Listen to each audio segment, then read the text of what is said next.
What's going on, D-Bags? Hope you guys are all doing well. We're back here again with another episode, the 180th episode of the Detox Podcast. My name is Darren Rita. Feel free to connect with me at any of the links down below. And if you're new here and enjoy music, podcasts, comedy, or hooping videos, do consider subscribing because we've got a whole lot of that going on around here. Now, before I can get into my guest this week today, I got to talk to you guys a little bit about car insurance. These days, it seems as if we're able to do more and more from home. So while you're at home, why aren't you saving money on your car insurance? Your hometown agency, Kenosha Auto Insurance, has specialized for years in simple, hassle-free car insurance using the latest in touch-free technology to help you and your family get the best rates. So, what are you waiting for? Give them a call today, 262-448-4141. That's 448-4141. The website's kenoshains.com. One last time, that's 262-448-4141. Give them a call, tell them D-Rita Detox sent you. The worst that could happen is you'll get the best rates. Now, with all that good stuff out of the way, I'm excited to introduce you guys to my guest this week. He's a very creative artist who has been just gotten back, actually, from rocking the stage at the legendary SOBs in New York. So let's give a wet detox welcome to Lake. He's here in the building. There'll be a clap track afterwards. I love that. I can't wait to hear it. Yeah. So what's happening, man? You just got back from New York, like I said. Yeah. You're here. You're back in Milwaukee. I gotta say, before we even get going, we gotta shout out Lewis. Yo, shout out Lewis Barabixky. Love you, brother. He set this up. He got me acquainted with your stuff, and then so I've been following you ever since he mentioned it, and we just got it figured out. Now you're here. Yeah. So shout out Lewis.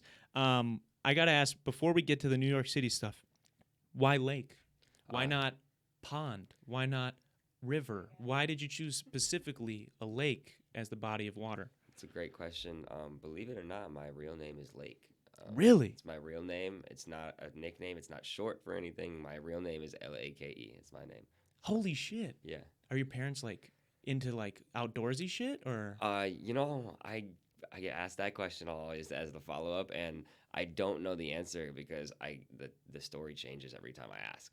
Oh, really? So, yeah, I've heard 6 or 7 different stories from my parents about why my name is Lake. So, okay. Something about a NASCAR driver named Lake Speed. I'm not into NASCAR, so I don't know nothing about that. Obviously, the cliche, I was probably conceived on a lake type of thing. That'd be kind of dope, too. So, yeah, there's a few stories. That's a pretty badass name, I'm not going to lie. Thank you. That's your real name. That's my real name. I thought name. this was an artist, you chose this name. No, that's pretty sick. I tried to come up with some, artist name when I was first starting out, but nothing. Just my name has been Lake, and everyone's always been like, that's such a cool name. So it was so hard to make something better. You can't top that. I was just I really part of me doing music is just being myself and expressing myself, and I felt like that had a deeper meaning too. I was like, well, I can't be anyone other than me. You know, so no, I respect that. That's something too. Even for myself, I know it was kind of difficult. I didn't want to pick an artist name. I thought about it. You play with the idea. Some people I think it works great for. Yeah, totally. But other people, it's just not the vibe. And I totally respect the route you've taken. And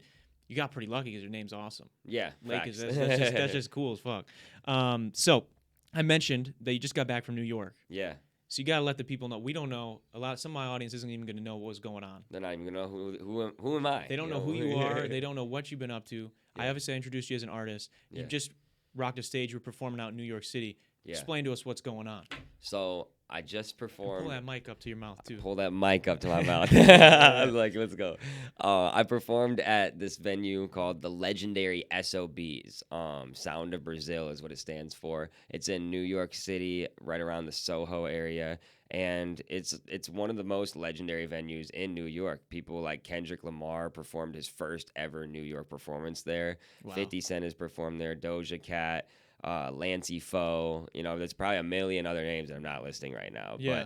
But that's definitely my biggest accomplishment as far as performances go now. It was a huge opportunity that I got from this brand called Big Ass Kids.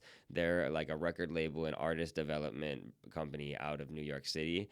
They have affiliations with Pigeons and Planes, if you know who that is. Yeah, they're a blog, right? They're a blog media. Yeah. I've been following them since magazine days. I damn near found who Lil B was off of Pigeons and Planes.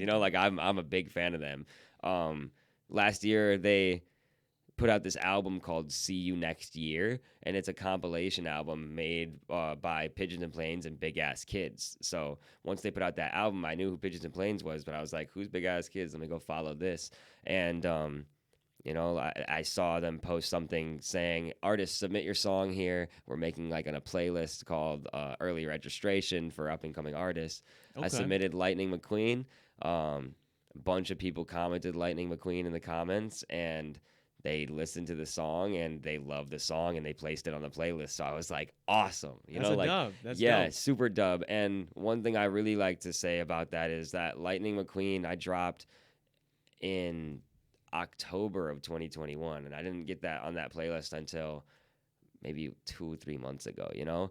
And a Wow. lot of people drop a song and then 2 weeks later they drop the next song, and then 2 weeks later they drop the next song. And I'm really a quality over quantity guy, and I really believed in Lightning McQueen, so I pushed it all year long, and I'm not even done pushing it, you know. I'm still gonna push it, you know. I'm Yeah. really about timeless music, so I feel like I really like to represent that, because I'm definitely shown like that it can be successful by not just like spamming the algorithm with like the new song. And like if you're actually pushing like a song you really believe in, Yeah. you can like, you know, build it.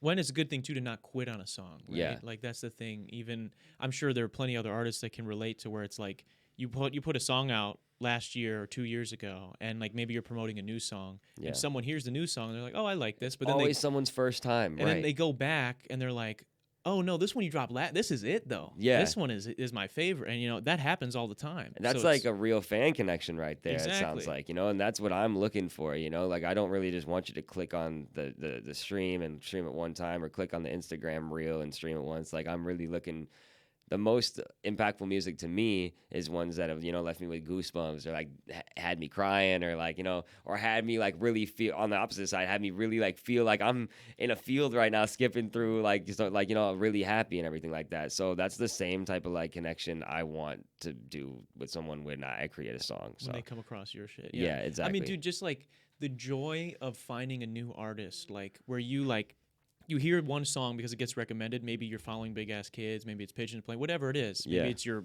release radar, whatever it is. You get recommended a song and you're like, I don't know that artist, and you click it, and like the sheer joy of like clicking that first song and being like, oh, this is dope, and you go to their profile and now you've got like however many songs Fire. to just go through, and you're like, wow, I just like struck gold. Like, Literally.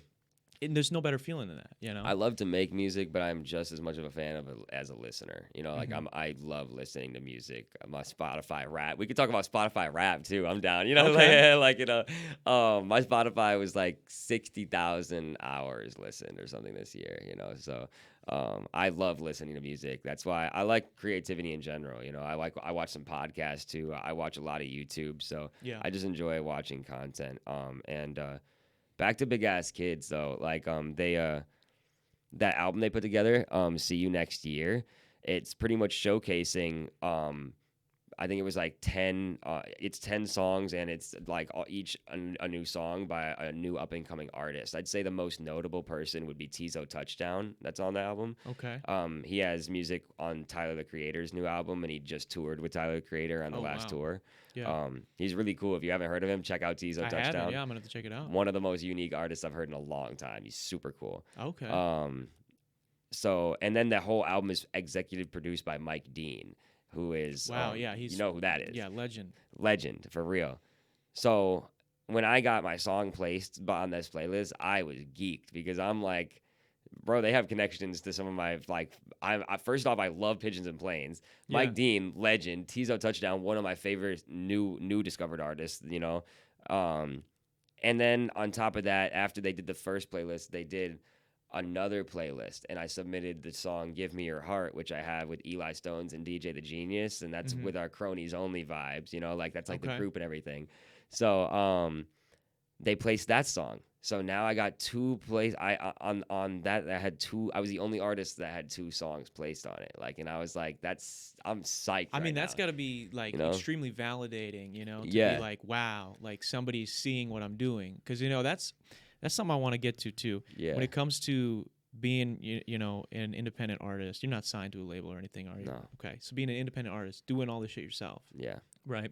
Trying to find these opportunities yourself. Sometimes you can feel like extremely lonely and I've been extremely there. like in a dark place where you're like, nobody cares about what I'm doing.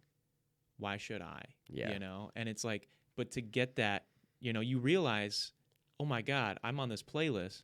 I'm a call away or a DM away from Mike Dean, Literally. from whoever else. Pigeons and planes. You know what I'm saying? Like, you're connected. Like, obviously, maybe you don't know fucking Mike Dean. You guys didn't dap up yet. But let me tell you there's this. a connection like, there. There's a bridge now. Literally. And that's exactly. inspiring, you know? Exactly. That's got to be extremely rewarding to see and hear that. What has it like? Have you seen like a big translation from being like to new fans coming in, seeing you through that? Yeah, avenue? definitely. I mean, right when I got placed on it, I definitely gained some new followers and stuff like that, and some new people listening to the song on Spotify. But it really, once it went from the playlist and now we're gonna do this show at SOBs. Some of these artists on the playlist are gonna be performing there and everything, and I get the call that I'm gonna be on the show. And then I went out there and did the show and met the people and met like the other promoters and A&Rs who were at the show watching. Who is the guy? He used to be. I think he was maybe hosting or guest hosting or something. What's his name? At the show in SOBs. Yeah, I thought his name is Jaquise. Wasn't he with Genius for a while? Didn't he used to do one? I actually have no idea. Like guy with that'd the be guy with the glasses, right? He's bald guy. Yeah. I'm pretty sure I follow him on If TikTok. he was just Genius, that's really cool. I didn't know that. I'm pretty sure he used to do some breakdowns for Genius on the videos. Yeah, nice. Okay, I'll have to check that after. That does sound like it would fit his vibe. Now that I think about it, that's cool. Because he's pretty dope. It's Jacques, right? That's his name. Yeah, Jacques. Okay, yes, that's what it is. Yeah. Okay, that's him. 100%. That's so cool. Super dope. And I saw that, I was like, oh, this is so cool. So when you get the phone call, right, that you've gotten picked for this, because they were picking people off of the playlist that you'd already got picked for, right? Yeah. So that's slim picking already. Yeah. And you get that call. What is that? How does that process work? Is it like they're paying to fly you out? Are they like, hey, this is an exposure show, you got to pay to get here, but we're giving you this opportunity? How does that whole situation work? Yeah, pretty much he calls me, the head of Big Ass Kids, he's DMing me. He's like, yo, I want to get on a call with you and tell you more about Big Ass Kids. I want to learn more about you. Yeah. We get on a call the day that I land in LA, so in September I went to LA for like an Unfinished Legacy pop-up and after party. They were having their first LA one. So I went out there, and the first day that I'm there, I get on the phone with him. So it was just kind of like vibes. I'm out here in LA for my first time, and I'm on the phone call with the labels. It was funny. Like I was flexing on like my boy Eli Stones, and I was like, I'm on the phone with the labels. He's like, yo, you lit, bro. Let's you get just it. touched down in LA. You already got a record, dude. We're having fun with it and stuff. He was so cool on the phone. He's just like, dude, I love the Lightning McQueen song. He's like, my kid loves the Lightning McQueen song, and I love when people say that, because that's like if you get the kids messing with you, dude, like that's like the youth, bro. You got to impact them in a good way, and that's why I like the song too, because it has a lot of like deeper meaning that maybe like someone who's like an adult could like relate to, because it's talk about here 1 second, gone the next, and living your life on the road and stuff like that. But then it also is a twist with obviously into cars and everything. So but he's like, I'm on the phone. His kid's like the kid thinks I'm famous, so I'm talking to his kid on the phone for a second. That was really nice too. And then he's like, hey, Lake, I want to get you on this show that we're doing. Like we're gonna select some of these artists on the playlist to come perform at a show at SOBs, and I definitely want you on it. I'm like, what? And he's like, do you know what SOBs is? I'm like, nah, I have no idea, but it sounds awesome. He's like, it's Sound of Brazil, like one of the most legendary and historic venues in the whole country, and definitely in New York. And I'm like, he's like, do some research on it tonight and then text me. Like I start Googling it. I start looking at all these performances of like the biggest artists in the world performing there, and I'm psyched, bro. Like, why wouldn't you be? Yeah, like that's crazy. So I mean, it was really just about going out there. Like, I got the whole crew together, I mean, it became not only did they have the Lightning McQueen song playlisted, but then I got the Give Me Your Heart song playlisted, which is with the boys. So then it became just, the whole you and gang. your crew went out to New York and spent a couple of days and hang out. How long were you guys there? 4 days, 4 or 5 days. That's pretty sick. We got this fat Airbnb, and it was just like the whole gang. Like, was it first time in New York? No, but it was first time out there, like being like lit like that. Like like other times I went out there, like I went out there one time with just the clothes on my back because I won these tickets to the Maury show. Like I was in the crowd, like boo, and I like won the tickets to the Maury show, and it was like 3 days later, and I literally just was like, all right, like grab a ticket. I went out there with no bags, literally stuff on my back. Like, like Wow. it was crazy. And then another time I went out there with my boy Eli Stones, and we performed at a venue on Times Square on Pride Week, and it was actually pretty cool. There was a Yeah. lot of people there, but I was still early in my career. I was really early in my career, so I was still building it. Now, like it was a whole new level, so it was dope. Yeah, very cool. Yeah. That's dope, especially getting to go out there with the crew. That's got to be a different, unique feeling. Yeah, You and then mentioned- they gave me they gave me like the opportunity pretty much to make money by selling tickets. So that was the opportunity, like as far as like financials, which is really great too, because any opportunity to turn your art into money is like a win for me. It's really all based on me. So what did I do? I made a bunch of cool TikToks, promoted as much as I could, and sold and then brought the whole crew with me too. So like like that was love. Like, yeah.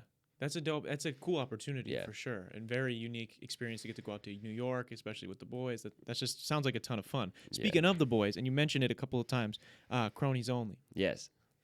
What the fuck is that, bro? When I say cronies, you say only. We need to know cronies only. we need some explanation. We need some backstory. Got you.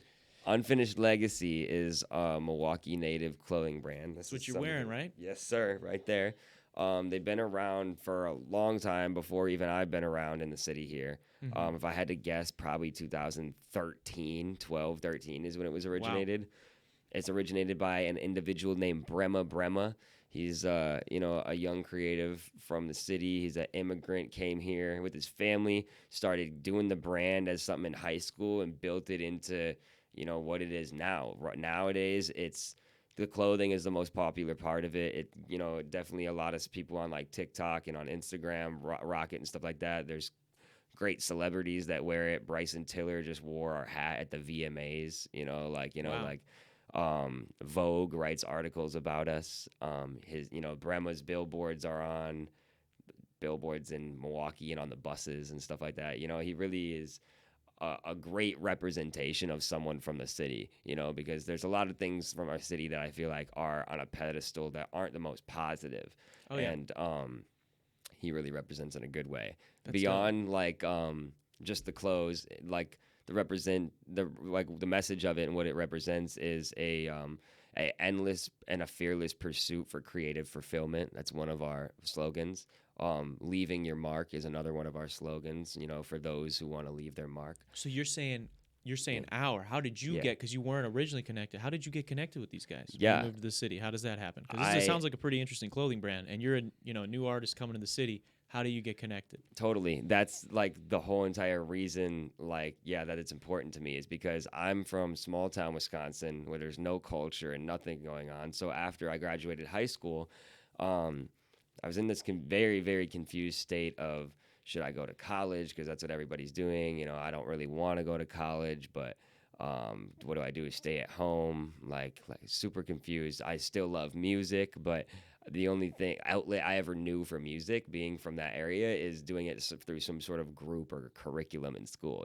Plays, high school. You didn't put out anything of your own No, during high school or anything? I had no knowledge of recording music. I thought you had to be a millionaire to stand in front of a microphone and record music. Really? It sounded like, you have to sign a record deal to even get in the room to be able to do that. Yeah, like it did to me, like the concept of like buying this, and like I was like, I don't know, like, no one's gonna listen to some homemade music or something like that. I didn't really realize, Yeah. But then I graduated high school in 2015, and 2016 happened, and SoundCloud era happened. SoundCloud already existed before that, and there was definitely people like making DIY music before that, but I just don't feel like I realized that. I thought that it was way bigger than it was, but I saw people like XXXTentacion like making music like on a bunk bed, hanging a microphone, like I'm a big fan of him. Or like I saw all the other SoundCloud, Lil Pump, just like making a song, and it's like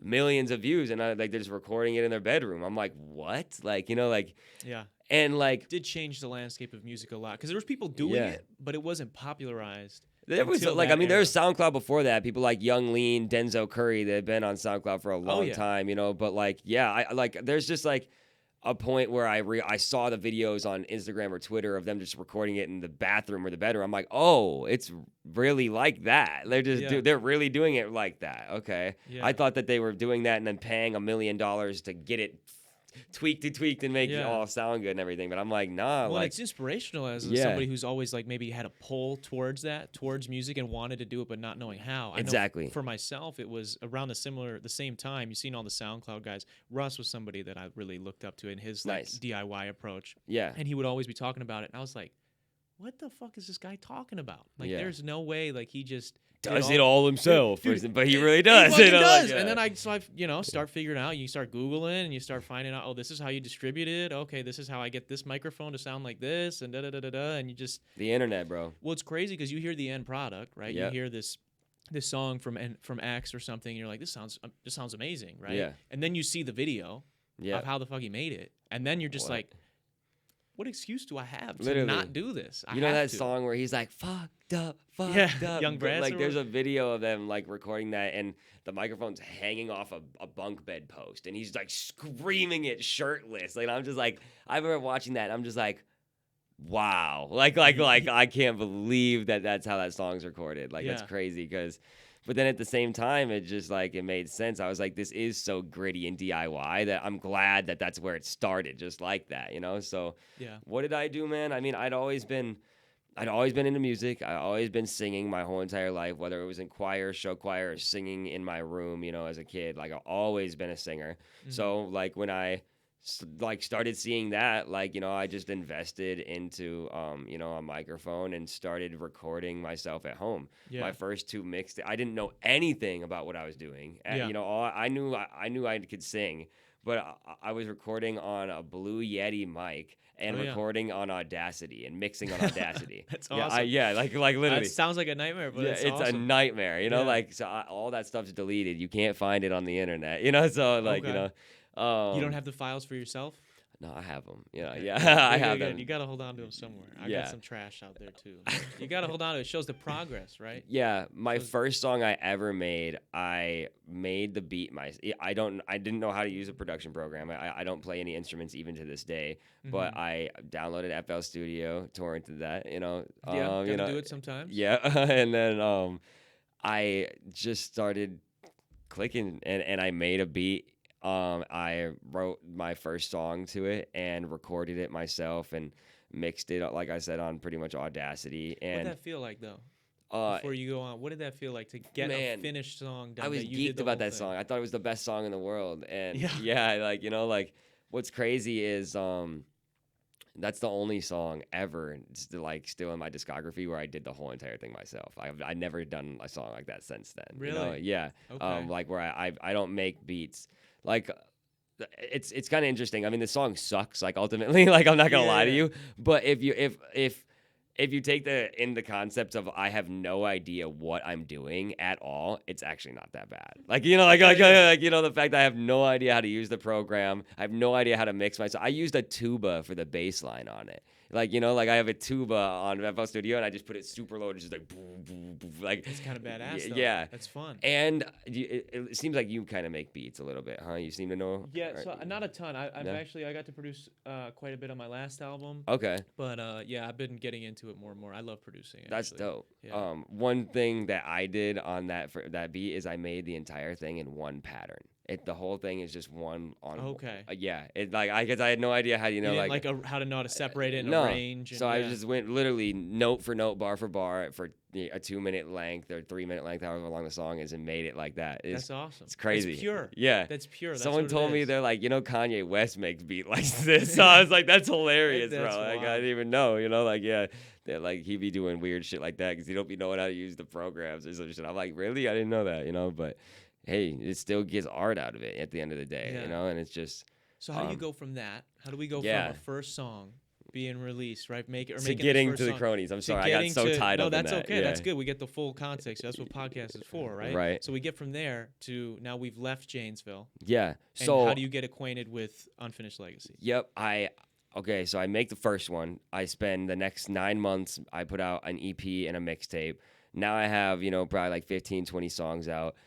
the people who I just went to like school with in high school and stuff are listening to it. So like Janesville and like Whitewater are kind of like listening Are to it. people receptive or at first? Or Yeah, are I they... mean, yeah, like the homies obviously like they're receptive to it and they're checking it out. Like I'm not gonna lie, this shit's garbage. So like anyone who said it was good back then, I appreciate you so much because it sucked, but like Yeah. but like I love y'all for being real friends and supportive.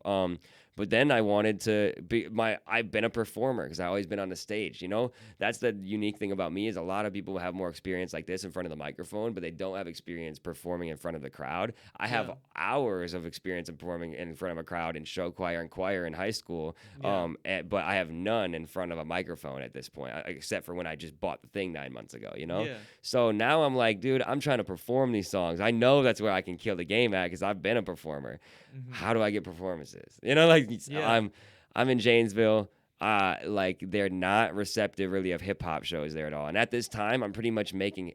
Also, that's another thing. I'm making hip hop and I'm rapping at this time. Even though I know I can sing and I've been a singer, it's almost like I was learning how to get comfortable in front of the microphone, and I'm only seeing rappers do this DIY thing on SoundCloud. So I'm like, I gotta rap, I do love hip hop. So like, like there's a lot of hip hop influence in my music now. It's just that as I got more comfortable and more fell into my more artist like vision and everything, I resorted and I fell back into my roots of singing. So that's great that happened like that. So what year was this around again? 2016, 17. Okay. Yeah. You said you graduated when? In 2015. In 15. Okay, yeah, cool. so probably like 2016, 17 this is. Okay. I pretty much get a show by scrolling through Instagram and finding one of those showcase tours that is sponsored on Instagram. It's a pay-to-play thing.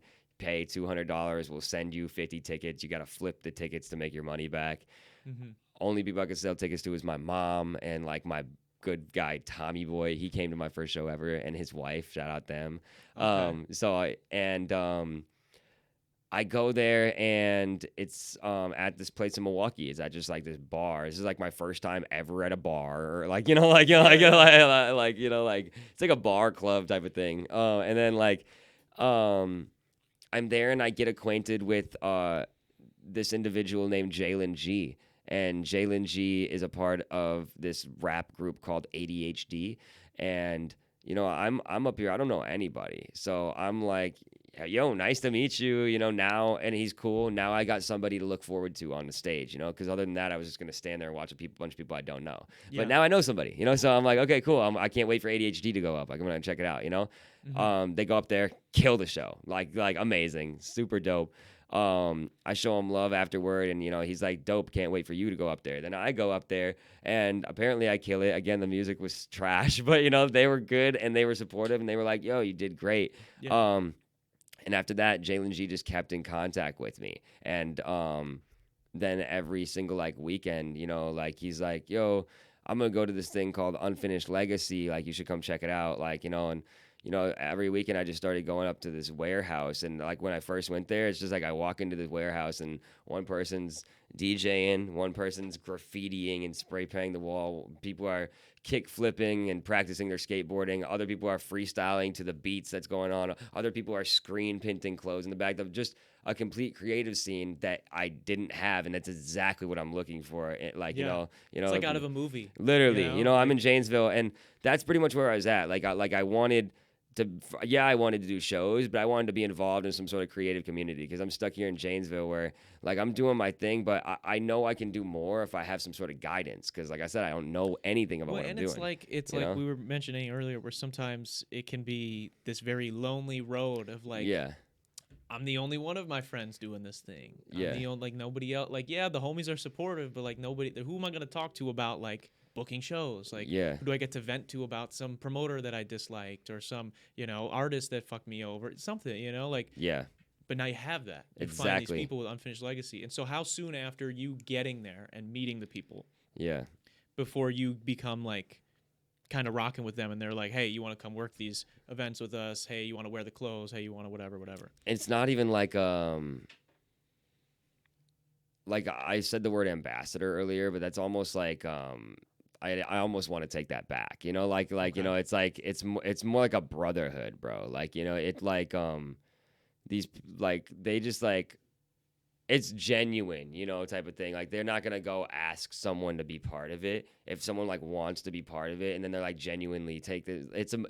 It's like a brotherhood, and it's like creative development. Like that's. But I feel like each person might be involved with Unfinished Legacy for their own reason. Like at the end of the day, what I get out of it is first off, I get a community and a brotherhood aspect, like you were just talking about, where I can have people that I relate to, and you're supposed to surround yourself with people where who have like-minded goals and things like that. Yeah. So no one had like-minded goals as me in Janesville, really. So, and then also, what was I talking about? Why people are part of Unfinished Legacy? Yeah. Yeah, I'm so sorry. No, you're good. You're good.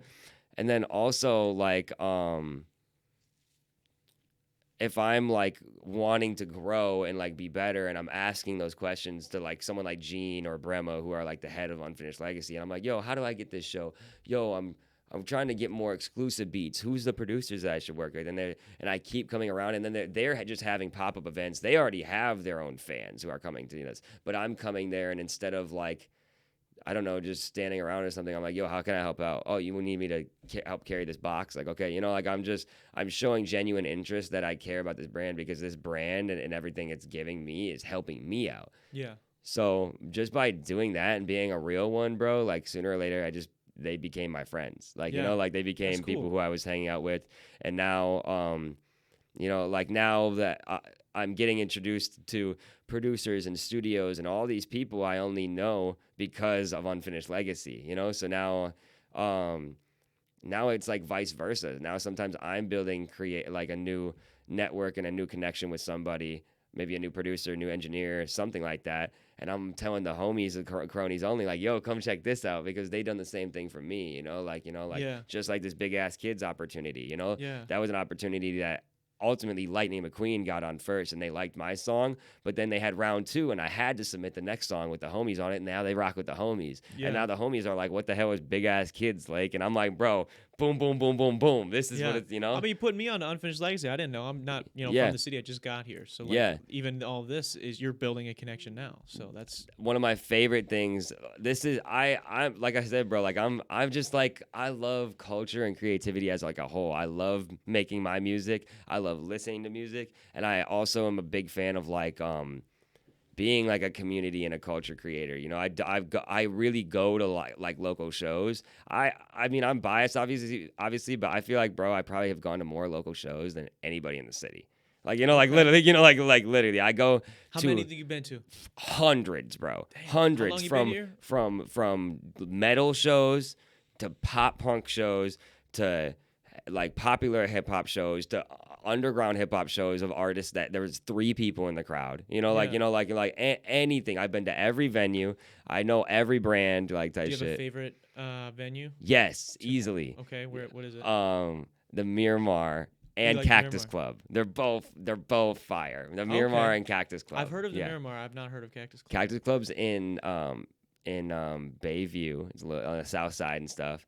And it's just it's like dope. It's like DIY vibes. They are like a city staple. There's a lady, Kelsey, who runs it.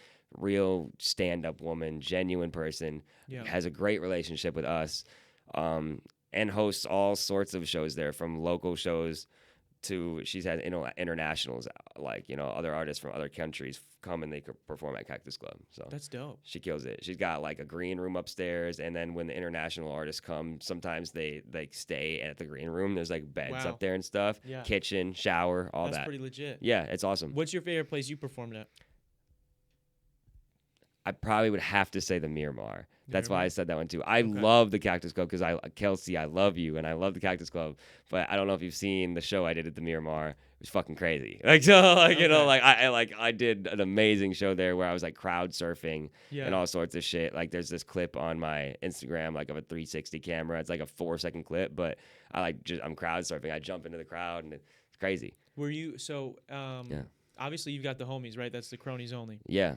Do you, when you perform, are you usually performing with these guys, or is it like, are you opening up for other artists, or are you headlining and some of the cronies only guys are performing? How does that work? It really would just depend on each of the shows. Like I ultimately, like I said, I'm really passionate about building connection and community and everything. So I'm always trying to bring my cronies and my boys along with it type shit. I'm always trying to do that. I'm just that guy, you know, like literally once I leave here, I'm probably going to go tell the cronies that they need to tap into Darren Rita and try to get a fucking interview on it. You know, like so I'm literally just that guy, you know, like, just like when I leave the studio with a new producer, I go say, yo, y'all need to go fucking tap him. He just made me the firest beat in the world, you know? Yeah. And then I think people have like realized that when I say shit like that, like it's really like I say it for a reason because you enjoy. It sounds like I really enjoy putting people on. Yeah, it sounds like you enjoy if you figure something out or if you find I something. love you're like, sharing I want to game. share it with people. Thank you for putting you yes, boom, that's what we do. Yeah, bro. No, that's I definitely relate to that. That's something. It's sometimes I get a little crazy where I'm like, guys, trust me, this is the way. Like you figure something out and once you see it clearly or like you see something in a different light, you're like. You just want to tell people because you're like, I don't want other people to struggle the way I had to struggle or to not know that this information exists. Like, you just like want to put people on. Exactly. Yeah. I couldn't have said it better. I tried to. No, you did. But it's a great feeling. I'm also curious too, in talking with you and obviously been following you now for a little while, where does the positivity come from? Because you are an extremely positive person. And like we said, sometimes on this road of independence, being an artist, trying to, make your own path and forge your own connections and build your own fan base from the ground up, it can be difficult. It can be, demoralizing sometimes. Yeah. But you seem so positive all the time. Whenever I see you on social media, meeting you now here in person, where does that come from? How do you maintain it? That's an awesome question. Thank you for that. I try to, man. I really try to. The most enjoyable like times of my life is when I'm being positive and I'm happy. Obviously, it just sounds corny, sense, but I do go through hard times. I really do. I deal with mental illness. Like I have PTSD. I have paranoia. I've I had mistrust issues, things like that, and a million other things that I'm not listing. So, although I do seem positive all the time, I do have those moments, but I try to use those moments as like a fuel, to make the positive moments shine as hard as I can, because you have to have a duality. Yeah. I think a duality is really important to my artistry as well, and like the image I represent, because I have Lightning McQueen, which is a very positive song, and it's beautiful and it's catchy, it's fun. But my other most how do I say this? My fastest growing song is "Give Me Your Heart," the song that I have with Cronies Only. It's a great song, but it's a dark song. It talks a lot about mental illness and addiction and relationship issues and things like that. And I think that duality is super important to, the image and the message that I'm trying to portray. Yeah. So how do you maintain? How do I maintain? How do you positivity? when you're staying positive? It's a hard question. I danced around it. Media training. That's good. That's good. No, because I'm curious because I guess again, like we said, it can be difficult from time to time, and I know something I struggle with sometimes is staying positive, and I'm sure tons of other creatives too, especially when. It's just not helpful to be negative. I guess. There you go. It's just not It's not helpful. It's not productive. I'm very productive and results based. I want to get it fucking done. And it just doesn't help to be negative. Yeah. Well, that's the thing. It doesn't happen if you're just sitting there being like, why is this way? Instead of, well, what can I do with it? Yeah. That's a good way of looking at it. Yeah. I'm curious too. So you mentioned you started off rapping. You still rap and sing. You're doing both. A little bit. I've really moved a lot, pretty mostly far away to from the singing. Yeah. Now. It's more like the beats. The beats, I have hip hop like production, like the 808 slapping on them. Yeah. But maybe then I got a nice guitar and I'm singing on it. So like. I just mixing it all together. What is the most rapper, rock star thing you've done in your career? Most rock star thing I've done? Rock star, like you're like, this was it. Was it the Airbnb in New York? What was it? Probably the Miramar show, bro. Okay. Miramar show was rock star, bro. Okay. Like, first off, like I said, that crowd surfing like clip, you can check that out online. That's rock star vibes, bro. Like no lie. And then even beyond that, like there's a part where I'm performing "Give Me Your Heart," and when I perform that song, bro, it's really like it just goes crazy, bro. The people know all the words to my verse, like they know all the words to the whole song. Eli Stones and Gene snapped on it too, for real. But like really, like it's one of those songs where it's like. Verse 3 or verse 2 in this instance, the final verse, it's like, oh shit, like here we go. So like like that one, if you can go check out the clip on that on Instagram too. Like it's people are like screaming like I'm just killing the show.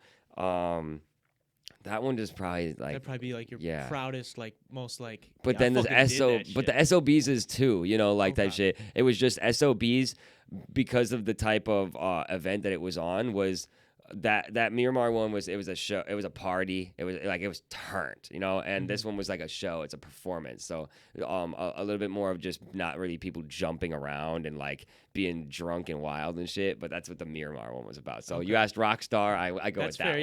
Yeah, You know. So when I guess when you're doing this stuff, like how do you? Some people when they get their chance, right? They get their big moment. Maybe they get the call from big ass kids, and they're gonna go. They're about to be on stage. Some people can't handle that. Some people, sometimes we get really nervous right before we're about to maybe fully realize a dream. I did that. Yeah.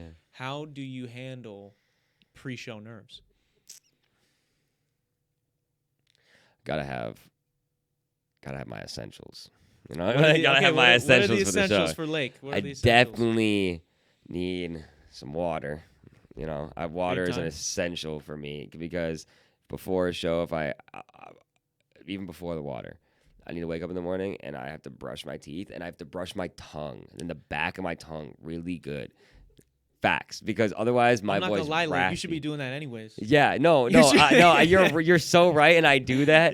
But I'm just talking about extra hard I go on game extra day. hard on game day. Okay. I brush my teeth every day. Okay, Can you give us a? do it funny as hell. I got y'all. I got y'all. Okay. If for like ad placement, if Colgate or something, hit me up. But I just make sure that I can sing really good. I do the mouthwash. I hit them with the saltwater rinse. The whole So deal. you know some of the tips and tricks. So you were in show choir. You got that Yep. background, so you know a little bit of this. Yep. If you got like one of the steam masks, great. Otherwise, throw a towel over your head, get the steam bucket. You can do it like that.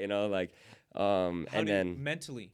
How do you stay prepared? And how do you overcome maybe those jitters, the nerves right before you go on stage? One of my rules on game day, on show day, is that I don't worry about anybody else's problems or issues or anything except my own. All that is this person coming like bullshit on, you have it a day of your show and then you have like 10 people are, bro, sorry I can't make it today, bro.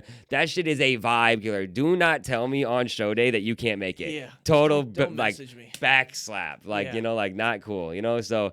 But I usually just turn off my notifications super hard like on that day because I don't want to read anything like that. I just want to focus on what I need to do to prepare for it because that shit can be disappointing. And now I'm like, maybe my vibes killed a little bit because someone that I really was excited to perform for is not going to be there. But if I just live ignorance is bliss, I'll go kill the performance either way. Not even worried about it. Yeah. Okay. Very cool. That's very one of cool. the things I do for sure. What's the biggest don'ts on show day then?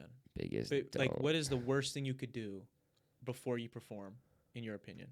That would it would probably be that. It would probably be worried about some other people's bullshit. Okay. Yeah, like something other than the performance. If this person's gonna be there, if this person has their set ready, because I've been there too. I've been like on a show and then worried about and then I'm friends with a DJ and the DJ is like, this person didn't send me their music, that person didn't send me their music, or anything. And now I'm almost trying to like hit up this person, like get the dots together and shit because I'm a put people on type of motherfucker and I care, but no, I need to drop that shit. And this person didn't send their music. All right, he just doesn't care enough about his performance, that's on him, so it's not his fault. that's probably the worst thing for me. Like like you said, it's a mental game. So like for me and that's like a perfect comparison or a perfect example because like I am the guy of connecting dots. So like literally that situation happens to me all the time where I'm worried, how is this person wants to come to my show but doesn't have a ride. Let me see if I can like I'm worried about shit like that. You have to just lock in, be selfish for a little bit, and be like, no, this is what I'm doing. Because in reality too, it isn't even, obviously there's a tiny bit of selfishness where it's like you just want what's going on for you to be good, but it's also really not because you're putting on a performance for other people. So if you're worried about that one person that's fucking up something for you, that could derail a show, and now 20, 30, 40, 100 people could now have a lesser experience because I've done some shit like that and then missed sound check, because I was driving to do some other bullshit to try to pick some person up for a show or some shit like that. Now I missed my sound check for that some shit. Now my voice isn't ready, wound up and shit, so it's like, gotta be selfish. What's bro. the keys to a successful sound check? first make sure you send all your tracks to your DJ. Don't be that guy who shows up and you're like, did you get my songs? And like I don't know, you like didn't send them. Like, no, I didn't get your songs. You didn't send them. Yeah. So like, first do that. Treat your DJs with respect, bro. Your DJ and your sound guy are like your best friend. You should be like so blessed and thankful and grateful for them. So send your tracks. Make sure you know your keys for your song. That's something that a lot of artists don't know. If you don't know your keys for your song, or you don't know anything about music theory, that's cool. I don't either. All I do is I take the song and I put it just like YouTube to MP3. Yeah, there's websites, literally yeah. a thing for that. Like you just put the song in and it reads the key for you. If you have the key, now your DJ, if they have live auto tune, can hook you up with live auto tune very easily because you just give him a nice piece of paper with the keys written down from each of the songs right there, and he just has to go. Now you got live auto tune, and your performance is even better, right? Yeah. That's another thing. Make sure that you are focused on your breath control and just on what you got to do and all those elements of when you're in your room singing in the mirror. Like, bring all that in. Sometimes people let it go out the window when it's showtime. Focus on that. I feel like those are the essentials there. And then the water. Yeah. The water. I feel like, you always got to have constant water going through you. Yeah. What would be like, who is your biggest inspiration right now? Either, I want two answers. Okay. I want big time, like dream, the person you've never met before that is Wow. inspiring to you, Okay. right? And then someone maybe locally on a creative scene that inspires you. Someone that maybe you have shook hands with or Yes. have a mutual connection with, whatever. Okay, I'll start easy. The person who definitely is inspiring to me, who I know, would be DJ the Genius, Gene. He is, one of the heads of Unfinished Legacy. He's definitely the head in the forefront of the Cronies Only and the music side of things. Yeah. He's really the leader and the general of the Cronies Only. He helps the brand overall with making the clothes and event coordination and all that type of shit. He does, kind of customer support and shit like that too. But then he also is developing the cronies and the artists a lot by helping us with, like executing projects or, like imagery, or video concepts, things, anything really. Like, he's just a great coach, bro. He's a great big bro. Mentor, yeah. He knows what he's mentor, doing. bro. And his Gene. Shout out Gene. Yep, shout out Gene, DJ the Genius. He has a song that came out this year featuring Matt Ox. If you know who that is. I think I've heard that name. He's one of the youngest, best doing it out here. His most notable thing, Matt Ox, is that he's featured on Get Money, the Money song with XXXTentacion. So he has a platinum plaque from that song, and he's like 17 years old, and he got that platinum plaque when he was like 15. That's so, insane. Yeah, that's wild. So shout out to him. Yeah, Gene's got this song called "Locking It Up" with him. It's shot by T Glazed It, which is pretty much the best videographer out of Milwaukee. All like the biggest songs like out of Milwaukee, they all have this T Glazed It, bitch. Like that's like his thing, and then they have $1 Million Grind, that's his brand. So it's it's really like it's a dope one for the city. He's a dope mentor. He's a great fucking guy, smart as hell, creative as shit, wears every hat you could possibly think of. There's not a thing he can't do, bro. Literally. Wow. He makes shirts, he designs shirts, he makes music, sings, raps, event coordination, sews, DJs, Can do it all. For real. Produces, he breakdances, Damn. skateboards, Renaissance man. He literally does everything. There's That's it. So that's on a local level of inspiration, right? And and he's doing it in a major way. So that's not to diminish it by any means, but who's somebody you haven't met? Yeah. That you would love to, that like has inspired you creatively. There's so many answers for this one. There's currently so who many. Right now, this week even, has been just pushing you.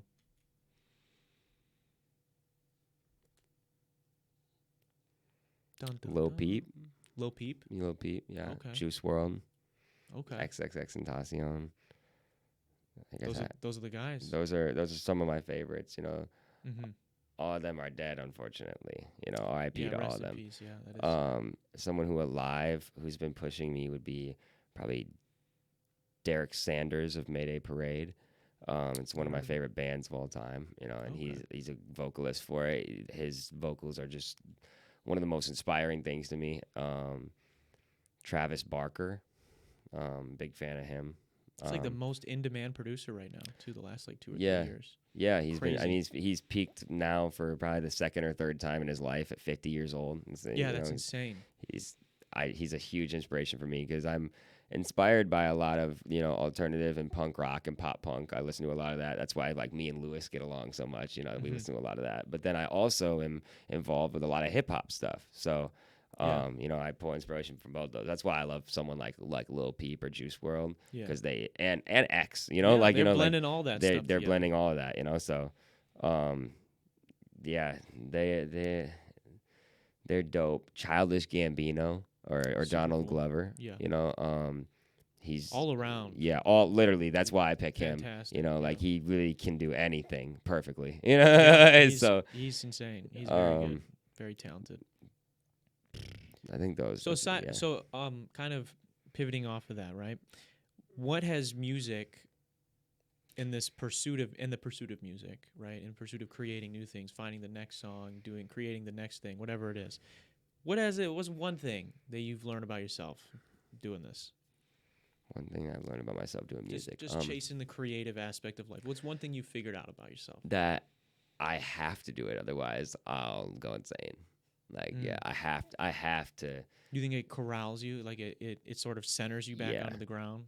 I've seen my patterns of times where I'm not like recording, and like definitely there's like a healthy threshold of time for me maybe to take some time off from like recording or like writing a song, but I'm always doing something creative. Yeah.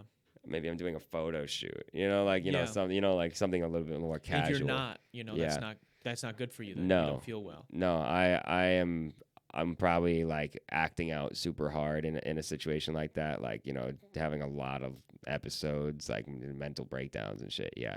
Not healthy. No, not good at all. No. Well, that's good though to stay busy then, to stay creating and stay, because I'm sure, for myself, I know like music it's been a way, music and podcasts, just creativity, creating things that for myself to enjoy, my friends, people to enjoy, right? Something about it, it's like problem solving in like the most fun way, where it's like something goes wrong. I'm sure when you're about to do a show, something goes wrong, some stupid shit is going wrong. Facts. And you got to figure it out. When you're in the studio, you're working on a song, you can't hit this one note. You can't, whether it's the compression's wrong, something, the EQ is off, and you're just like, it's this constant pursuit of like discovering what the issue is. Yeah. And then solving it. And it's like this fun like cat and mouse game almost. I feel that. Sometimes it can drag if you don't have the right tools. Yeah. It becomes like hit one of the rage. Fuck. We've all been there. Yeah. Fucking deleted a song. Fucking just been like fuck this and left or whatever. We've all had that. But I don't know, the back and forth between discovery and then solution is just so fun for me. Like I find a lot of fulfillment in that. Agreed. And I think like, I guess another thing that for me that music has taught me, even just this week, dude, is I know we messaged about the Breakins album. Yes. Phenomenal. I almost picked him like in that list. Yeah. Ridiculous album. Yeah. I didn't think he could do better than Punk 2. I didn't think he could. Dude, and he did better than Punk 2. Yeah. I was like, I listened to it at work while I was doing those hard holiday shifts this week, because actually it came out while I was in New York and I didn't get to it, so I listened to it this week. Yeah, I think I listened to it the day before I messaged you, is when I listened to it. And I started shedding a tear while I'm packing up Amazon packages. I was like, oh my god, ridiculous! And the production is fucking out of this world, dude. Yeah, like, it's just all around phenomenal, right?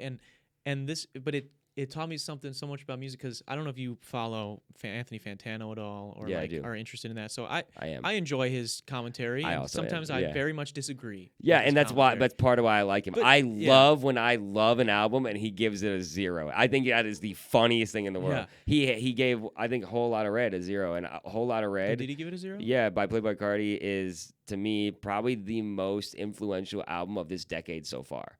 Really? You think I mean, we're about to be in 2023, so you only have from 2020 to 2023 to choose. Everybody wants to make music like Playboi Carti right now. Yeet, all those guys, Yeet, all of them. Like it's an evolution of the Playboi Carti Whole Lotta Red sound. Yeah. Interesting. Yeah. That's a take. Though. Yeah. No, it is a take.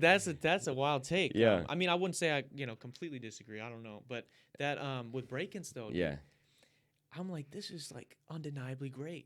and I like go, I'm like looking up to see what Fantano, because he didn't do a review on it yet or anything, but I'm just curious as to what he thinks about Break, because Yeah. I've never heard him talk about it. And Yeah, I I was find gonna some say, clips, has he done that in the past? I'd love to yeah, watch. some Twitch clips of like, because he does like I forget what day of Oh, the week he live does. reviews. Yeah, and Okay. people will just like ask for one song, and he'll just do like a song, Okay. and it was wild. He didn't hate it, but he was not very like. He wasn't super excited about it. He's like, Yeah. yeah, it's okay for him. I don't think a lot of people. And the chat was just like, this is L fucking L L garbage. L. And I'm like, but you know what it taught me, dude? It's like, again. it just is like, no matter what you do, you won't please everybody. Yeah. So just do you. Because that's the most beautiful shit I ever heard, damn near. Because it's like, dude, I literally sat there and I was so pissed off watching these idiots behind a keyboard. I feel be like, bad for them that they can't connect to something so beautiful. That's That's what- how I'm yeah. like, I wish you could hear what I'm hearing. and Like, I'm like, crazy. this is fun. I'm like listening to this album, like this is amazing. How do you? And it just, I was like, okay. I was like, those when I've gotten similar comments, it hurts way less now. That fucking Break It, this album that I'm like, this is phenomenal. This is top tier. Yeah. And so yeah, that to me is like, okay. It taught me like let's just do what we're supposed to do, because no one can do what Lake can do. No Yeah. one can make the music that Lake is gonna make. You know, nobody's gonna do what whoever this is or whatever artist you are listening or watching this right now. No one is gonna create what you're gonna create. Yeah. It doesn't mean you can't take criticism. It doesn't mean you can't hear people's opinions and see and maybe kind of play with the idea of like, what can I do differently next time? Yeah, totally. And you should do that. But the Break It's album is fucking phenomenal Yep. as a 10. Yep. And I agree. So it's just crazy to me, but I think that's really cool.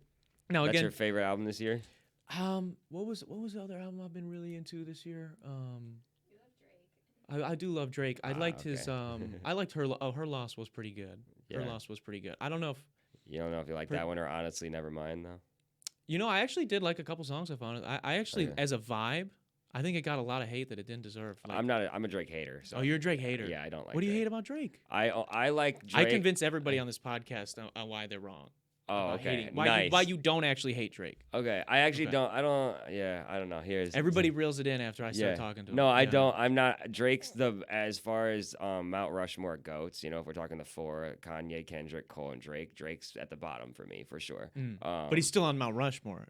To you. If you no, So you don't you're, hate him. You're wrong if you say Drake's not on the Mount Rushmore for this generation's hip hop. You're just ignorant and wrong. You know, like so. Okay. I accept that Drake is one of the best. But you don't like it. But his music's.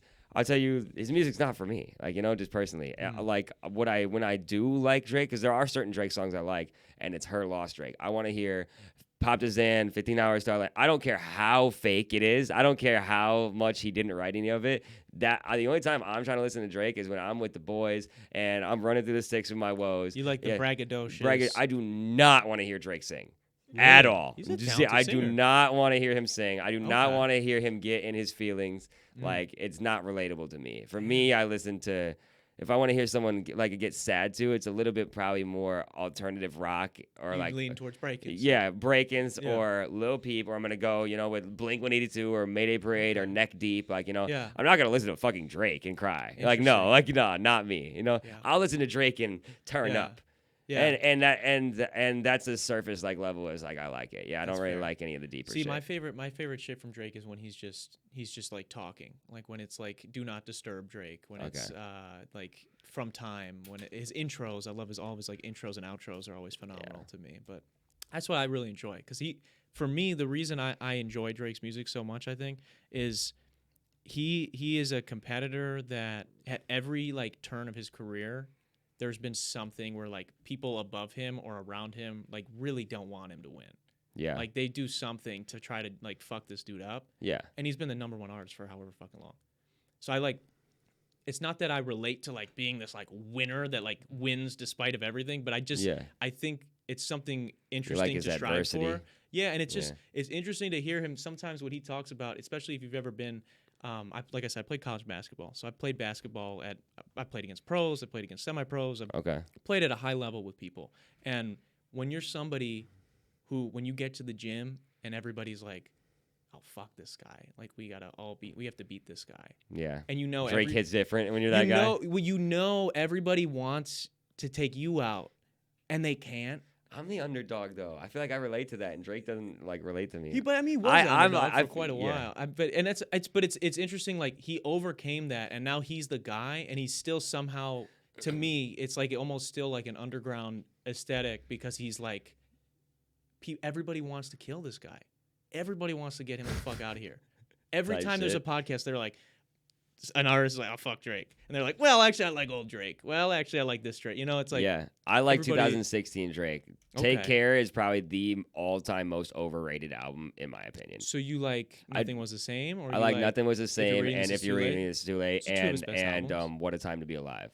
Like that's what I like. That's a pretty big And her stretch. Those her three loss were- is cool too. You know, like because he's kind of on those vibes. You know. Yeah. But honestly, Evermind, hell no. Certified Lover Boy, hell no. Yeah. Views, I'll take Pop Style, like, and that's about it. Like, you know, like you can lose all the other ones. You know, like Yeah.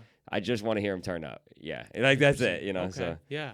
No, that's cool. I just had to say my piece because I Yo, love Drake. you say that because I I get got to like put that. it out there because Drake will be on the show one day. Nah, yep, and he probably won't ever work with me because I just said that right. You know, like, sorry, Drake. That's I okay. you see, I bet you're a cool dude, but you know, Yeah. like you know, I don't know. That's so.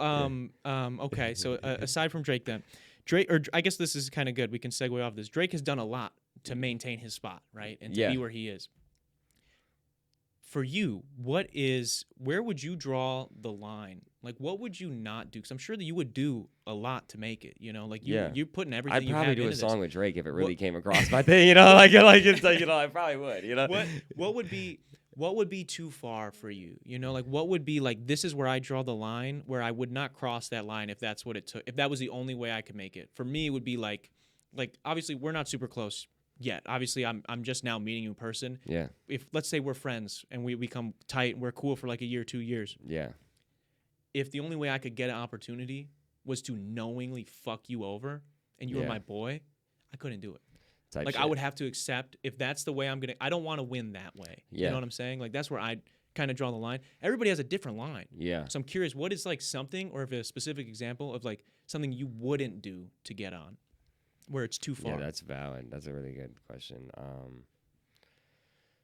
It's a tough industry, you know? People Yeah. will do anything. People sleep with people. People be fucking leaving people out. People do crazy shit to Yeah. get opportunities. I mean, I definitely wouldn't like kind of like what you said is really that one hit like a heartstring. I would never slander one of my boys. You know, I Yeah. would never slander Cronies Only or Unfinished Legacy because they've helped me get to where I'm at and you know contributed to really so much of you know who I am and what my brand represents. You know, Yeah. they've helped me discover that. So that's definitely one thing. Obviously, I wouldn't. I wouldn't like want to endorse like any bad ideas or bad Yeah. like organizations or anything like that. You know, like you know, Yeah, let's say like Illuminati or some yeah, shit. let's say like you one know? of the biggest artists in the world is like, yo, I want you to do. Who's your favorite artist right now? Or, My favorite artist yeah, right now. or top. Give me three. We could talk about Spotify Rap. My Spotify Rap. your Spotify Rap? My number one on Spotify Rap was 93 Feet of Smoke. Okay. I'm a big fan of him. My I number don't know two. who that is, but okay. 93 Feet of Smoke. Let's say Yeah. he calls you. He goes, Lake, Yeah. yo, Lake, I want you on this new record. Okay, but Yeah. we're doing all the recordings out on Epstein's Island. Oh. So, on like, Epstein's Island. If you for real about it, do you want this or do you not want this? Are you doing it or you're Nah, not doing it? bro. I'm not, bro. Are you But- thinking about it? But Do you if pause? you do that, bro, definitely send this song because I want to hear it. I want to hear whatever you come up with because that's fucking wild. And Yeah. I'm good though on that. Yeah. You know, like so you draw the line there yeah. too. Okay. I'll listen It's to good. it once, maybe, like you know, Yeah. like. But Yeah, that's fair. But it's that's good. fucked. I think I'm it's dead. important to have morals, though. You Yeah. know, as an artist, as a creator, you have to have integrity, right? So you have to have these Oh, lines that that's you won't. scary. That I'm I've thinking had it about that before right where now. I had an artist, and the reason I bring it up, like, because there are these opportunities where like you can either. Imagine the fucking energy on that song that would be channeled if you did that. That's scary. That's It some would be that's scary. cult like. Yeah. Yeah, it would be scary, but I mean, like, there have been like for me something that I'm big on too. I don't want to like I'm about like value, especially for like my people that follow me and that care about the art that I'm making. It was like just off the heels of a show that I did that was free, right? And I had all Yeah. these people come, and it was so fun. We did like 2 hours. It was awesome. And then some guy who had heard about it reached out to me and was like wanting to do like a showcase kind of show thing. And he was like, you don't have to pay to be on, but you're not getting paid, and you have to sell tickets for $45, and you only get a 10-minute set. And I was like, okay. I was like, who is this show for? I was like, it was like a group that were people together, and the other 7 guys were all like in the same, like kind of like your cronies only. Like they were like a crew, Yeah. and somebody was going to be sick or was going to be out of town. They were Yeah. like, can you be the 8th guy? And I was like, I don't know if this is like a great idea for me. I was like, I just did this show like 3 months ago for all my fans, and it was free. Yeah. We had like 250 people here, and it was fucking popping, and I did 2 hours. Obviously, I didn't do the whole time as a DJ, and then me the rest of the time. But it was like no headline, just me an hour. Yeah. So I'm like, I don't think it's very fair to like squeeze my mom and the other 5 people that are willing to pay $45 to come see me for 10 minutes. And then have to see these other people they don't like. And so like that was something again where I was like, I got to draw the line. Like I want to fucking perform. Yeah. I want to do whatever I have to do, but I was that's like, some of that pay to play shit. Yeah, that shit's like really there's like a fine line with that because I do understand. Well, like your showcase sounded like it was a good deal. You made connections. There's got to be something of value. Yeah, like you're either. It's either a dope opportunity, and in that case, I'm performing at one of the most legendary venues of all time. Number one. Number two, it's being put on by a record label like that's out of New York City and did so in the past year. And number 3, like I'm connecting with a bunch of new artists and people getting in on that playlists. area. Like you're building a connection. This is like, but there's instances like that one where really they're just trying to make a buck off you. Yeah. You know, like and the only time where one of those is like valid is if the headliner is like a valid person. So then I'm pretty much going to pay to be able to perform in front of a bigger crowd because the headliner is going to grab a lot of people. Yeah. Which I've done. Okay. We've performed at Wi-Fi's funeral at Madison in the past. So this summer, Too High, he's an artist from Milwaukee here. He's one of my friends. He's part of the Cronies Only. He opened up for Wi-Fi's funeral in Madison, and our boy Jaden, Police Create Hippies, he DJ'd it, and then I was out there just kind of like hyping him up and having a good time with him too. Cool. So did you meet Wi-Fi's funeral? No, we didn't meet Wi-Fi's funeral, but we did Kasky and Doobie as well after that. If you know who that is, I don't know that. They're a little bit. They're valid too. They have good following on Instagram and shit. But we did that. Opened up at their show with Eli Stones about a month or 2 later, and we did meet Kasky. He was cool, Very cool. Who's anybody you've met other than Kasky that's like been pretty notable that you've maybe opened for or been at the show of, or because you've been to a lot of shows. Been to a lot of shows, yeah. Have you shaken hands with any of these big names? Yes. Who have I shaken hands with? Because our boy Troy left. He actually, I think it was Wi-Fi's funeral blocked him. Nice. It was Wi-Fi's That's hard. I forget who it was. Somebody blocked him. Yeah. Why would Wi-Fi's block Troy left? He did a remix to like one of his beats and then like sent it to him and was like, "Yo, what do you think of this?" and got blocked the next second. That's gold. That's hilarious. Like, I would definitely have screen recorded that and like posted that. That shit. Like that's funny as fuck. Shit. Let me see. Who have I shook hands with? Who is big? No, bro. Have I like none yet? None maybe super none notable yet. But that none as an artist. I don't feel we've like still got a few weeks left on the year. Yeah, have to make some progress. Fuck, have Kiss I? some babies, I'm trying to shake think some if I'm hands. missing one that like I'm for some reason not thinking of right now. I have gone to a lot of shows, but I really just watched the show. Okay. I really just watch the show and turn up. Yeah, as you should. You're enjoying it. Yeah. Right. No, that's cool. Yeah. That's very cool. I wanna ask about the Milwaukee scene, right? Yeah. We're getting to that. I think we're at the hour mark. Actually, we're not doing this live, so it's a little different. I gotta like check. I don't mind if we keep going because I feel like I got a lot more we can talk about. So I have a couple more questions for you, and then we'll still could talk about around. Unfinished Legacy more too. I feel like. Okay, so with Unfinished Legacy, then what is and the scene and shit. Yeah, and the scene in Milwaukee. You have anything that maybe, again, because my viewers are coming from kind of all over, but obviously more so maybe towards the area that I was in, the connections I built before this, I moved here. So for us newbies, what's going on here in Milwaukee on the creative scene, including Unfinished Legacy and maybe anything else? Yeah. That you really want to get off, if there's like a couple of things. Yeah. Over this, I feel like I should talk about this past year because like over the summer, obviously we're in the winter right now, so things kind of slow down in this season a little bit as far as like events. Yeah. But we have been doing shows. Unfinished Legacy has been putting on shows or events or pop-ups in Milwaukee definitely since 2017. And they started out as just pop-ups, and we opened up the warehouse, and people would come in and buy the clothes and stuff, and then they transformed into, like now there's artists, rappers doing performances while the pop-up's going on, or maybe like an after-party type of thing. Yeah. And then they transform into us being able to book the venues, and be able to do a pop-up during the day, and then a performance maybe either the next day or later that night at like actual venue and stuff around here. And by doing that, I mean, it's bringing a real good community to the city, rather than just like I said, the people who are on a pedestal right now. Some of the things that are on a pedestal, for me, I don't agree as a good representation of the city. Well, like what?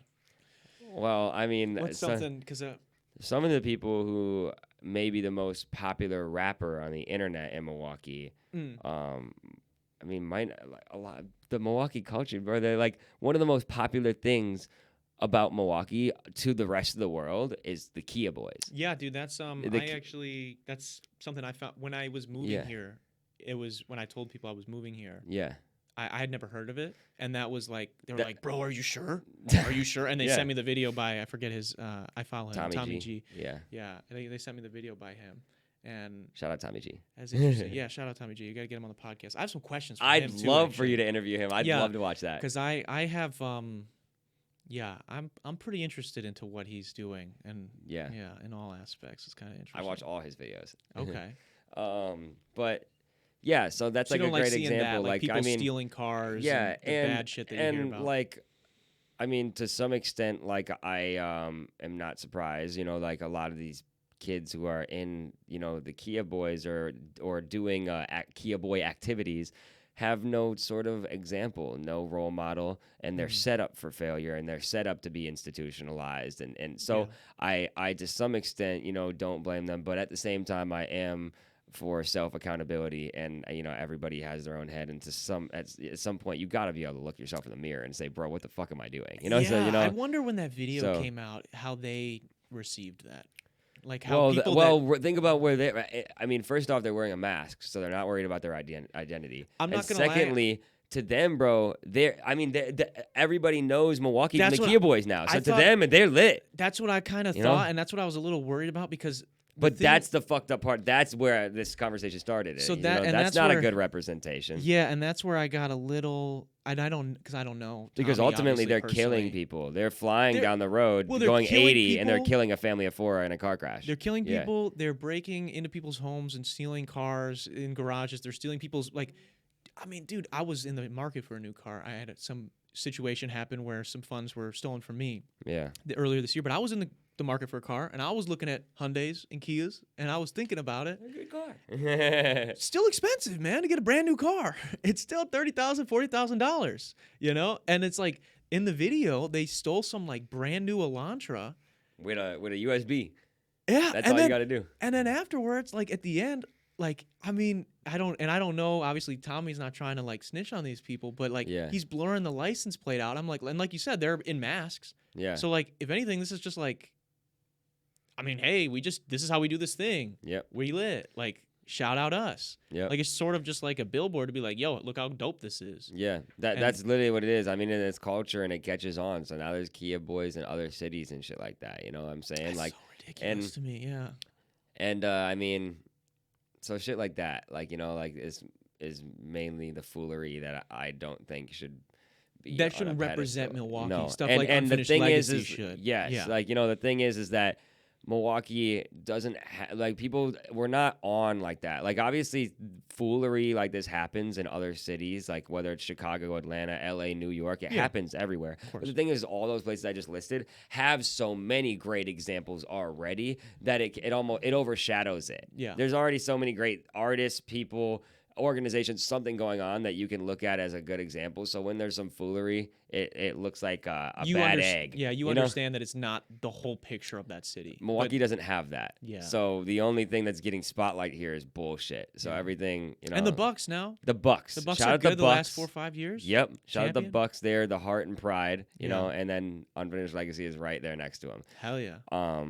I want to say something right now, but I can't. I don't think it's released yet. But, We'll get it afterwards. I'll put a Yep. note. I'll put a note. Yep. We'll talk about it after. Talk But about it. Yeah. that's dope. That's very dope. I mean, I agree with you, man. I think from what I have seen, and again, I've only been here like a month. Yeah. But from what I've seen, dude, Milwaukee. There is a lot of awesome. other dope things. There's a Yeah. lot of creatives. There's a lot of very local black-owned businesses that are beautiful here. There's people who really pride the city. Someone like Milwaukee, that's who you should interview. Milwaukee. Yep. Her name is Radea. She is a walking product of Milwaukee in the best representation. She What'd she do? represents Milwaukee to the fullest. Everything like she wears, everything she wears is only Milwaukee like products. Like she makes these 4 chains that people all over the city wear. It's like a chain with a 4 on it, like that, with a hand. She's she acted in this like Milwaukee documentary that was made. These people were making it. She could tell you way more about it than me. But she made this documentary, and they literally hit up Radea to be able to talk in the documentary about Milwaukee. So and I got put onto her through Unfinished Legacy, bro. Any of these people I know because they know what Unfinished Legacy is, and I meet them at an event or something like that. And I mean, she's done plenty more dope shit. She was like a judge or like a A&R for this music, artist and music development company called Generator Music, where there was a lot of like just up and comers. There's some people from Madison actually who were putting on that too. And I mean, she understands and knows and experiences everything Milwaukee culture. She knows about the good, she knows about the bad, everything. That's dope. It's good to shout out. She's Milwaukee. an encyclopedia of Milwaukee. Hell yeah. Well, then that's for sure. I'm gonna be trying to find her. You have to interview her. Yeah, that would be dope. Now I'm not gonna lie, like that's what like you were saying. I think there are so many cool things here, and I've only been here a short amount of time. We went to a Bucks game. It was my girlfriend's birthday a few weeks back, and we went to a Bucks game, and we didn't even know it was like city night. So they have like I forget however many city nights scheduled this year, and dude, they had like 3-4 local rappers, like get their shit played and like during like breaks and stuff, and they're up on the jumbotron, and then they had like a local like jazz thing. The homie's been on that a couple times. Yeah, I was like, this is fucking sick. Yeah. And this is like all in Milwaukee. I know DJ Shauna. She's I don't know her personally, but we have a mutual, and I've been following her for a while. And same. She fucks with Unfinished Legacy, so we kind of know her. Yeah, and so they all fuck with Unfinished Legacy at the Bucks. Not gonna lie. Why wouldn't they? Yeah. and so like she was there, and she's the official DJ for them. It just seems like there's a lot of cool people doing really cool stuff here. Yep. So I'm excited Mondo, to just get to know if you know more. who that is, DJ Mondo. I don't know. He's also one of the Bucks DJs, but he also runs his own brand, the DJ Mondo Show.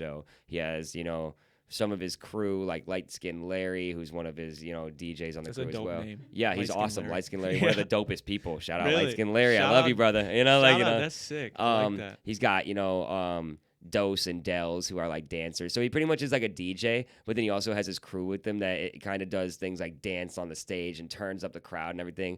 He's pretty much got the Wisconsin DJ scene on lock. Definitely in Milwaukee, 110%, but he's even gone out to Madison a few times and shut it down out there. I went out to Madison and watched him do a show at the Majestic, and I really wanted to see how it was going to turn out because I was like, I never seen Mondo in Madison pulling a fat crowd just like he is here in Milwaukee. So he's been doing things here in Milwaukee shows forever, but definitely as of like we were talking about at the beginning of this conversation, this year and this summer was a lot of building blocks were placed together. Yeah. People really started working together this year, I felt like. And part of that was because DJ Mondo, he's always fucked with Unfinished Legacy, but this year we were able to put together that Miramar show that I was talking about where I went rockstar mode, and that was not only Unfinished Legacy show, so it's branded by Unfinished Legacy, which, that's going to pull in a lot of people. But DJ Mondo is the headlining DJ on it. He has the college Milwaukee scene on lock, and it's right. The venue's right by the Miramar. That's his home base. That's his dope. Venue type shit. So he's pulling a dope crowd there as well. And then we got me and all the other artists who, have been performing at every other local venue around the city for the past 3 years, besides the COVID years. And then we had the Run Along Forever guys who are kind of like the new cats to the scene, and we brought them on the show and they represented it well. So that's why that show was ultimate. And then so many building blocks have been made since then. So Mondo has, he's really a lot of people who do get somewhere in Milwaukee, they get to a certain point and then they leave the city, and it's ultimately because a lot of the shit like we just talked about. It's kind of crabs in a bucket here, and I don't want to be local famous. That's not what I'm looking for here, Yeah. you know. So you have to get to a point you have to leave, and that's what Unfinished Legacy is doing, and they're building that bridge from here to LA or here to New York. Mondo has been killing it because he's gotten to the level to where he's probably the biggest DJ in Wisconsin at this point. I'd say. Okay. I'd Very say cool. yeah. I'd say he's the biggest. DJ Shauna is definitely competing with him too. Oh yeah, she's dope. You know, like, but I'd say DJ Mondo. Anyways, he's gotten to a point to where he can bring acts to the city. You know, he brought Babytron to the city. So, you know, now it's like a DJ Mondo show. Babytron's in the city, shows out, you know. Yeah. You know, like Putting on for Milwaukee, Yep. which is cool. Well, you know, where we're doing it the other way is where we're building it in the city and then we're taking what we got and bringing it to other cities. Yeah. While we're out this whole year, Unfinished Legacy was doing New York or doing Las Vegas or doing LA. He's holding it down here in the city and running the shit here, you know. So it's, and then on that show we were able to bring it together, you know. So And so that's what made it so that's poppin'. awesome, you know. Yeah. He also just right before Halloween did a show at the Rave with G Herbo. So G Herbo came to the Rave, and that whole entire show was put together by DJ Mondo. So, you know, he's out there, you know, he's DJing, and then obviously G Herbo's a big artist, so, you know. Oh yeah. And he brought it at the Rave this time instead of the Miramar, so he leveled it up with the venue too, Yeah. you know. So Mondo, fantastic, bro. You know, like he's dope. His whole team's dope. Everybody on his team is like, I love what they're doing. And then there's Run Along Forever, which I said is some of the new cats. You know, that's like a media brand based out of Milwaukee. Okay. The way that I found out about it is I work out of the studio called High Five Studios with my boy Nobi. He works there, he engineers. And him and Eli Stamstead, who's another engineer there, they're telling me about the brand, you know, and that what they're working on is the first ever Milwaukee showcase created project. They're looking for all Milwaukee artists, all Milwaukee producers, all recorded at that Milwaukee studio and mixed in the city, you know.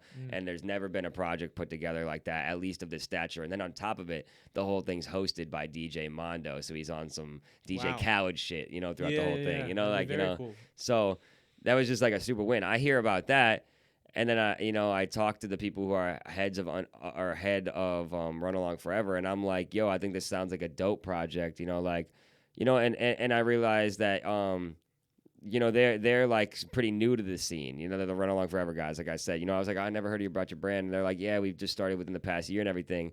So I see the type of people they have on the project, and a lot of them are dope. But one thing I'm noticing is they don't have anyone of Unfinished Legacy on the project. And I was like, yo, I'm going to be real with you. Like, if you don't have anyone from Unfinished Legacy on the project, like, you're just missing a complete part of Milwaukee. That you know, like, this project's incomplete without it. You know, like wouldn't be telling the whole story, right? That's facts. It's just pure facts. Because Unfinished Legacy is Milwaukee culture. Yeah. Like they just are, especially if we're talking about music or art or shows or fashion. They've been doing it for 6-7 years already here, you know? Yeah. And so you help make that connection then. yeah, totally. You know, and Cool. Eli Stamstead, who's the engineer and he's part of Run Along Forever, he knew Unfinished Legacy. So he, you know, tells the rest of the team and puts them on and shit like that. And then what happens is me, Eli Stone's DJ The Genius, and Nobi, who's our producer, we have that song called Give Me Your Heart. Yeah. And I'm like, yo, we want to be on this project. Here's the song. We'd love for this song to be on there. They accept the song on there and they place it on the project. So it's track 9, Give Me Your Heart on there. And boom, now we're, you know, on the most legendary, like, historical Milwaukee showcase project to ever exist, you know? And then what happens? So now the song's on there. And now I continue to build this relationship with these Run Along Forever guys because he's doing music videos and shit, right? His name's Nolan, and mainly at this point he's known for, like, shooting videos. He's uploading a new video every 5-6 days on his YouTube channel of a new rapper that's probably from this area type shit, and got a new video for him. And he's doing great with the videos. So, and I do a video with him for my song Unconscious Options that's on his channel. And then over the summer, Gene, like I said, Gene moved to LA last fall. So this summer I really had to, you know, Gene's always been the one who helped us get the shows because we always did shows at Unfinished Legacy. But now Unfinished Legacy's in LA. So this like I'm out here, and me, Eli Stones, and Too High are kind of like we're still Unfinished Legacy, but to some extent, right here in the city, kind of having to figure it out on our own for a minute. You know, like type shit. We're it's not be an interesting and perspective to be. I always done music, but almost for a bit during the summer, I almost took like a bit of a manager role with Too High and Eli Stones because I got them booked to perform at that show with Wi-Fi's funeral in Madison. I got Eli to perform because I really built that connection too. Yeah. You know, I knew the guy who was the promoter, and I knew dope artists that would fit it, and I just bet, like let's get it together. And I helped them book that. And then we started doing more shows here in Milwaukee at, Cactus Club or at Bremen Cafe.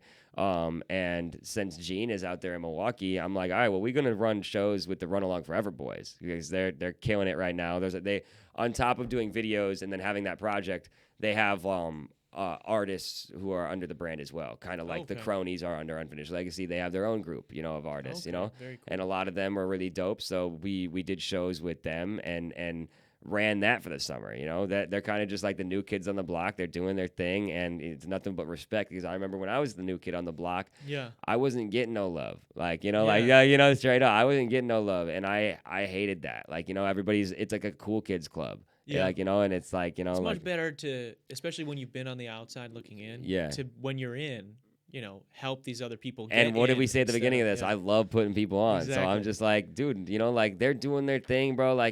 Just well, shout out to them. Shout out to them. Shout out to them. Shout out to them. Shout out to Mondo. Shout out to Unfinished Legacy. And and those shout are out the Milwaukee, bro. Literally. We gotta be putting on some Milwaukee figures here soon. I'm getting those more are the acquainted three with pillars, things. bro. Those are the three most relevant pillars and most culture creating things in the city right now is Unfinished Legacy, DJ Mondo, and Run Along Forever. Batman. Yeah. We're gonna have to make some calls. I'm gonna make some connections. You should check out True School as well. True School is a third-party nonprofit organization that allows kids probably from the age of 12 to 19 a space to be able to develop creative skills. So they have classes for breakdancing, recording music, painting, graffiti, poetry, clothing design, any sort of creative outlet. They have a office in the Grand Avenue Mall right over there. Okay. Yeah. If it's in the basement, even though that place looks abandoned, it's not. I was just there the other day because I was looking around. I was curious as what was in there. Yeah. If you go down to the basement and then on the left side, True School. I saw that. Yeah. I was like, what the fuck is this? But now I know. So yeah, they are developing creatives in the youth from 12 to 19 years old. That's beautiful. And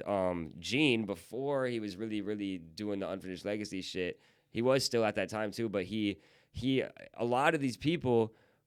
Even people in Mondo's crew, like Skin Larry, are True School alumni. They went through this program of this creative development as a youth, and now are doing something dope even beyond that. After Gene was a mentor in that group at one time. He was he was teaching those DJ classes to the kids or teaching the record. He was really one of the people doing that. So some of the people who are cronies are a student of him in that way. I didn't live in Milwaukee at that time. Otherwise, I could bet you I would be in that shit if I did. Straight up. So that's so cool. True School is all even though those are the three pillars, they all come down to one stem, and it's actually True School. True School is someone you should interview, and they're they're like a real organization. They have booths and they help run the night market and shit. The city recognizes them on some real shit. So they're valid as hell. Then we're gonna have to. Aside from that, on maybe a little bit more sillier note, what's as an artist? Yeah. As a creative, especially making music, Christmas is just around the corner. Yeah. Right? What is the best Christmas gift that you could get an artist? What's on your Christmas list? What are you asking Santa for? Pay. My mom got me this one time. Pay for my studio time. A gift card to the studio. So I just if some people have their studio website set up to where you could just prepay for somebody's session and shit. You could put the money in and then say, hey, this is for blah blah blah blah blah on this date. But for me, I just told my mom who my engineer was, and she just sent him money and was like, "This is for Lake for his birthday, because my birthday is on the 15th, and then Christmas 25th." Well, shout out, Mom.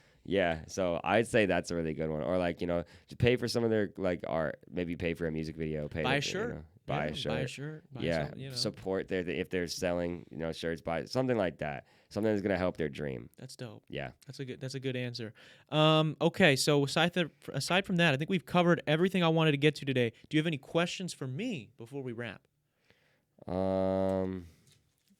Anything in the mind? If not, that's okay too. We Yeah. just kind of went for however long. I think an hour and a half. I mean, you could. I mean, if you want to off camera, but you could just tell me about your, story in the 608 and what, like, like out there, because I mean, it's just crazy because like I don't know, we must have crossed crossed paths or yeah. just missed each other. I We think have 'cause I so got many there. people that like we know in common. Adam Medina, I know him from.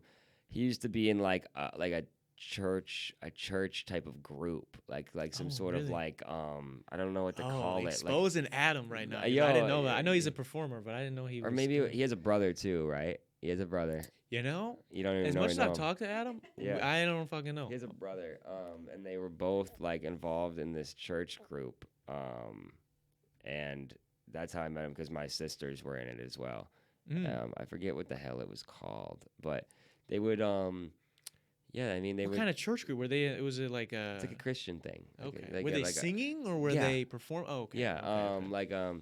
it was like they would do like bonding activities and stuff like that. Like probably like reading I'm gonna parts have of the to ask him Bible. to sing me some verses. from Yeah, the and Bible. but then like probably like doing like arts and crafts with it too, like bonding type of shit. But then they would also like every summer go on this type of like tour where they would like practice like a musical.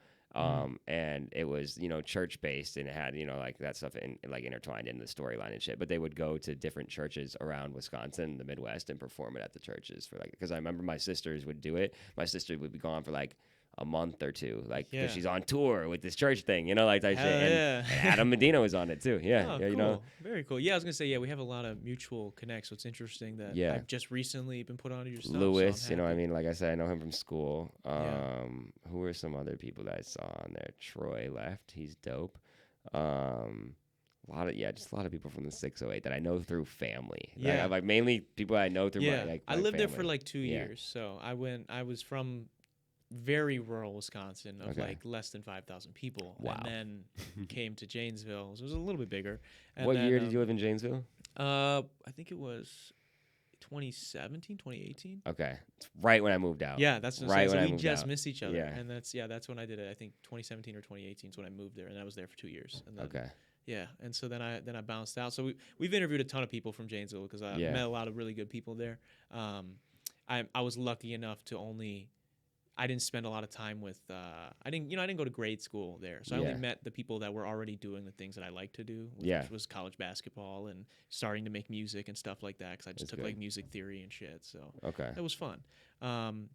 But yeah, we'll get into a bunch of other shit after the show here. But I appreciate you being on, man. I really do. Thank you. And you put me on to so much shit here today. Yeah. I hope my listeners that maybe are interested in Milwaukee, even if they don't even want to move here, just want to know shit that's going on. Yeah. I feel like you have every blessed single us name, with so much knowledge. and Every these people single are gonna name know. that I mentioned in here, like either go listen to their music, go check out their brand, or whenever he puts out an interview with them, watch the interview. Because I promise they're spitting some real knowledge or like history or some future as well. They're making cool stuff now. So I appreciate you being on, man. We'll have one of the joints linked down below, whichever one you choose. But go check his stuff out down in the links below.